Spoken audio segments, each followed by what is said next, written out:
Andrew Marvell's Musica Speculativa as an application to government, sort of like a Jew's trump.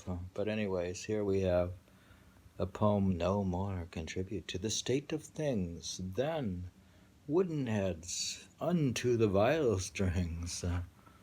It's like politics, while indefatigable Cromwell hies and cuts his way still nearer to the skies, learning a music in the region clear, to tune this lower to that higher sphere. So when Amphion did the lute command, which the god gave him with his gentle hand, the rougher stones unto his measures you danced up in the order from the quarries rude. This took a lower, that and higher place, and he the treble altered o'er the bass. No note he struck, but a new story laid, and the great work ascended while he played. The listening strict structures he was wonder-eyed, and still new stops to various place applied. Now through the strings a martial rage he throws, and joining straight the Theban tower arose. Then as he strokes them with a touch more sweet, the flocking marble in the palace meet. But for he most the graver notes did try, therefore the temples reared their columns high. Thus ere he ceased his sacred lute creates the harmonious city of the 7 gates.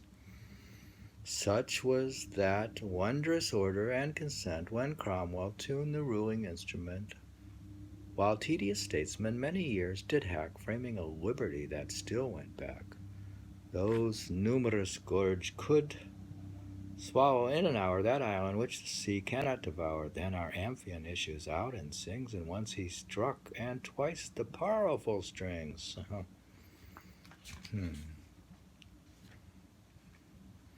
We'll go back into analysis now for this. We're reading from Andrew Marvell, who is a meditative poet of English poetry, heavenly, employs heavenly music as an image of perfection.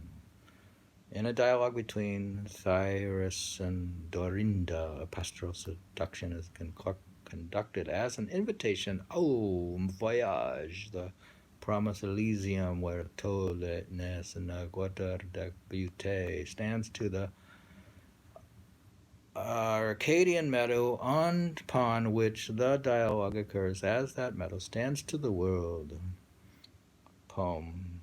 Oh, there's neither hope nor fear, there's no wolf, no fox, no bear, no need of dog to fetch our stray.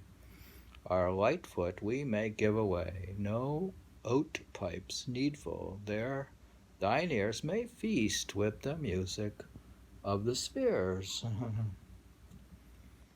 This Elysium resounds to no rustic piping, and the rejection of the Sphinx is in a no-like Polybius angry denial of the pastoral myths that even in his own time had grown up about his native Arcadia. It has an ethical realm, he insisted, echoing to no panic flutes, but where the children learn to cipher and to sing in well-regulated academies. In another poem, Clorinda and Damain, the wild pastoral piping is itself transformed directly into the harmonia mundi, just like the harmony of the world. Poem of Pan, the flowering pastures sing, caves echo, and the fountains ring. Sing then, while he doth us inspire, for all the world is our Pan's choir. But traditional lore, wrenched from its banal use by a conceit, soon approaches mere overstatement. Thus Marvell treats the appeal of the sisters of Nun Appleton to the future lady Isabel Fairfax so as to employ this sort of figure, although in the context of the poem he probably intends it as a sweet but wanton wile, if not as a blasphemous one. Maybe it's blasphemous. Your voice, the sweetest of the choir, shall draw heaven near, raise us higher. Is that blasphemous? I don't know. I think so. A more elaborate version of such a literally high-flown compliment occurs in The Fair Singer. This is Andrew Marvell's poem, The Fair Singer. To make a final conquest of all me, love to compose so sweet an enemy, in whom both beauties to my death agree, joining themselves in a fatal harmony, that while she with her ear eyes my heart doth bind, she with her voice might captivate my mind.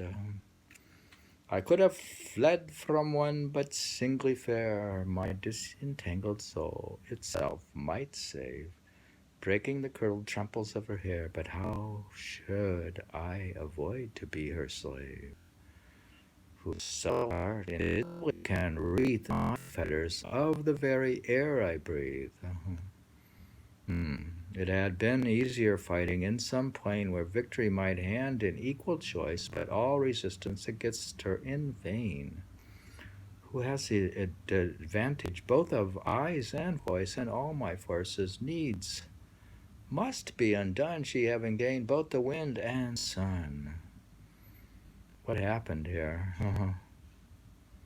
Do you know what happened? What happened in the poem? The sweet voice? Fair singer. Beautiful fair singer. Yeah, that could happen, I guess. This is very like a cavalier. We might call it a metaphysical poem on the Augustan subject, the distinctions between eyes, physical beauty, and the sun on the one hand, and the voice, intellectual beauty, and the wind on the other, elegantly support the complement which raises the lady. Raises the lady order of the elements themselves throughout. Without the consistent fabric of wit, the elevation would be an unsteady one. Seems he's using wit.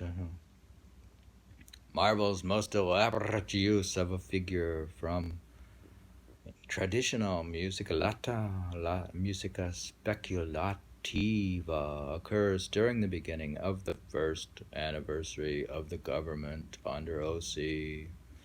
This long musical conceit starts out with the observation that inadequate rulers, quote, no more contribute to the state of things than wooden heads unto the viol strings. Do you think that bad rulers don't contribute to the state of things than wooden heads unto viol strings? An image even more precise than the modern cliche of the figurehead, unto, upon the ship of state. Following this, a rather cosmological hyperbole leads into a elaborate comparison of Cromwell to Amphion, and a brilliant version of the old notion of the state as a musical concord. Do you think the state needs tuning up like the individual? While indefatigable Cromwell hies and cuts his way still near to the skies, learning a music in the region clear to tune this lower to that higher sphere. So Amphion did the lute command, which the god gave him with his gentle hand. The rougher stones unto his measures hewed danced up in order from the quarries rude. This took a lower, then a higher place, as he the treble altered and the bass. No note he struck, but a new story laid, and the great work ascended while he played.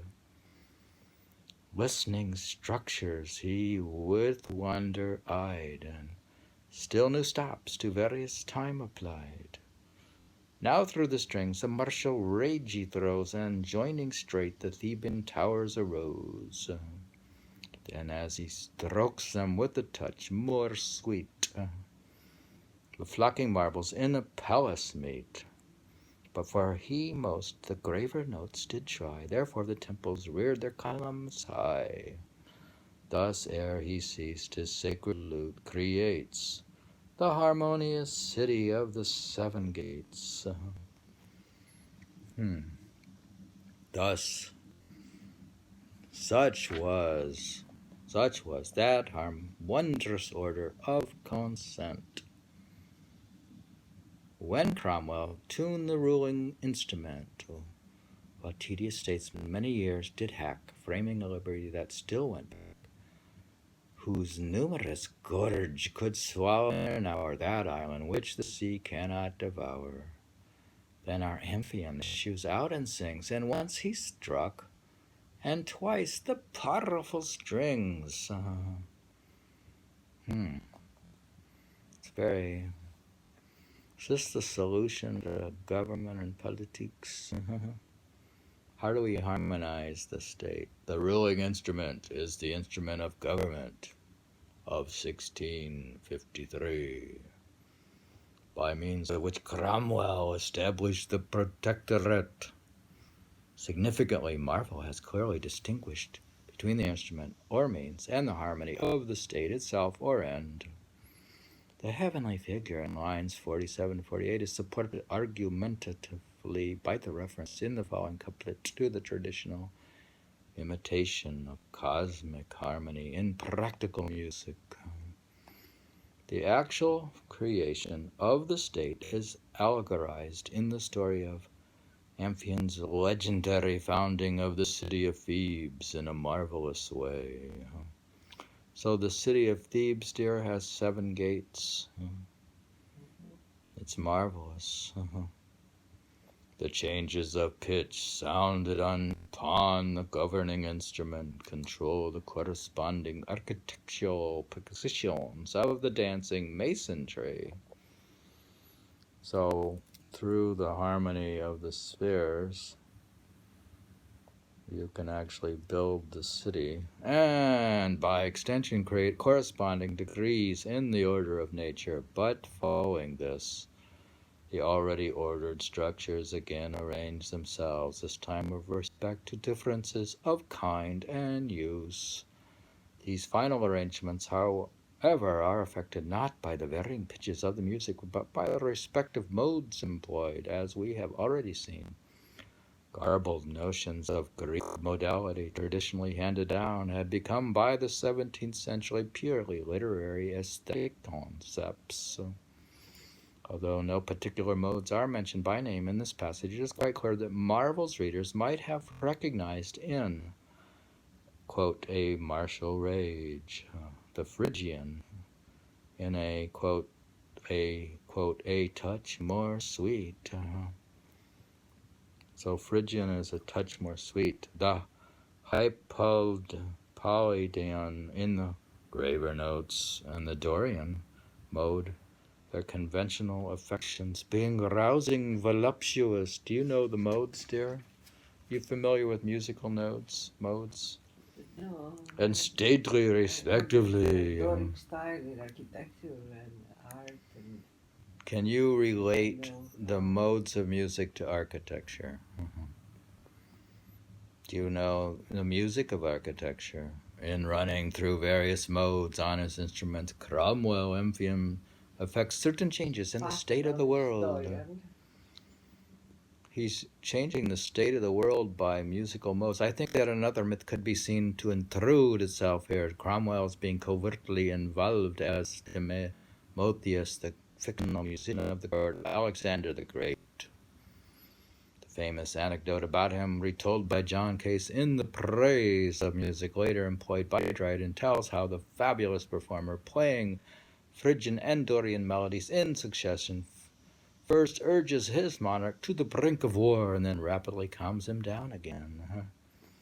So we could basically manipulate the government with the mode by playing either Phrygian or Dorian mode and change the architecture.